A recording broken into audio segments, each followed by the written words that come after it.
First, let's get to this match. Forge and Cavalry. It was a tough one for Cavalry with all the injuries coming into this one. Kurt, how tough was this result to take for them? It's tough because I don't think Cavalry were ever the best version of themselves at this tournament. Earlier in the competition, I think after they lost their second straight for the first time in, I don't know, was it forever? The CPL championship, I guess. Yeah. But regular season, I don't think they'd lost back-to-back games. They never really achieved that best version of themselves. And then you almost felt at times today that, do you want to say resigned to defeat? Certainly after Forge takes a lead, you felt things slipping away. Their approach today, they came out, I thought they were searching for a goal too soon. I didn't think they were patient enough. But certainly bitter, especially when you're losing to Forge again. At the Island Games, it has seemed like a different Cavalry side, though, because they have suffered the back-to-back defeats. They had Ottawa Pacific in the first stage, so back-to-back defeats there as well. So it has been a little bit different from Cavalry FC. Were you surprised to see them come out and play in this game and not get a goal in this must-win situation, Laura? Yeah, I mean, I certainly think that the team looks different, and coming into this, obviously, they were without 5 of their best players, but they still had opportunities. They had areas where they could have exploited, they didn't.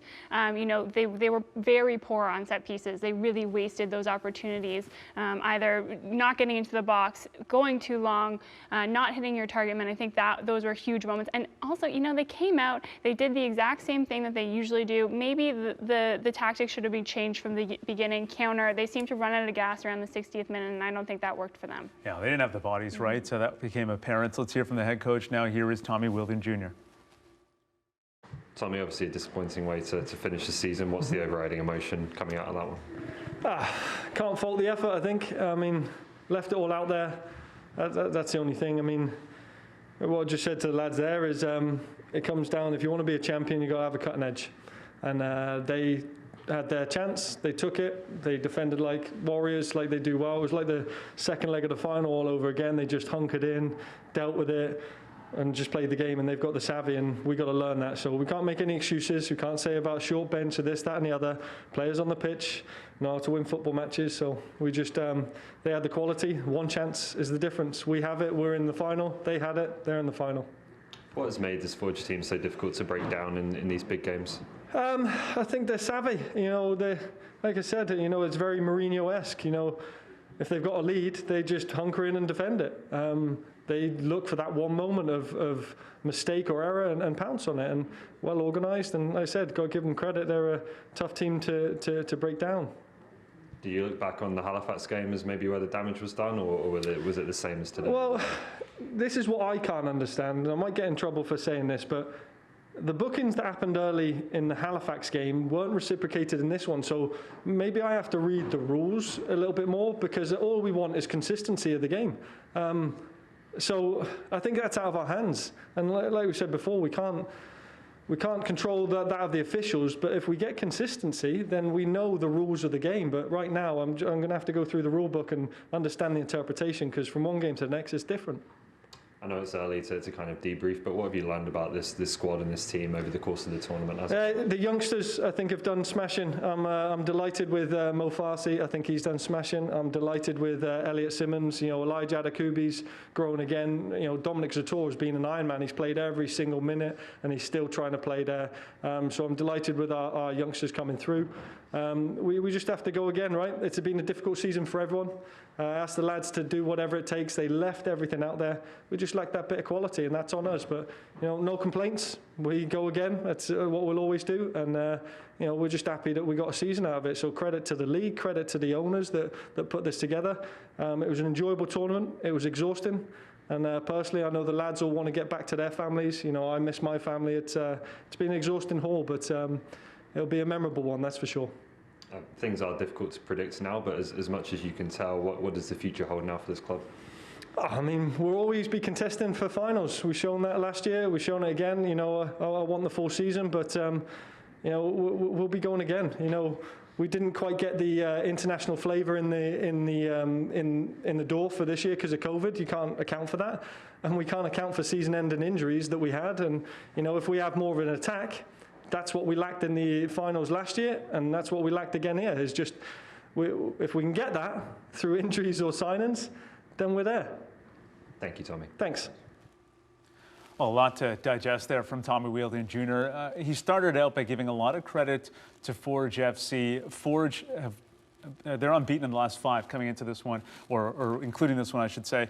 Do you feel like Bobby Smirniotis and Forge has a psychological advantage now in this matchup? Because you mentioned the Mourinho-esque coming into this game. It doesn't get a result once again, Kurt. The advantage Forge in this matchup now? Psychological advantage. I don't think there's anything psychological about it.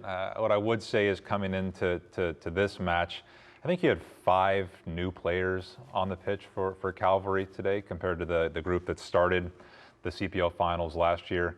I think that's always going to be difficult to overcome when you've really only been together playing competitive matches for a month. I think Forge maybe had 2 different players, Sabak and, sorry, the player scored.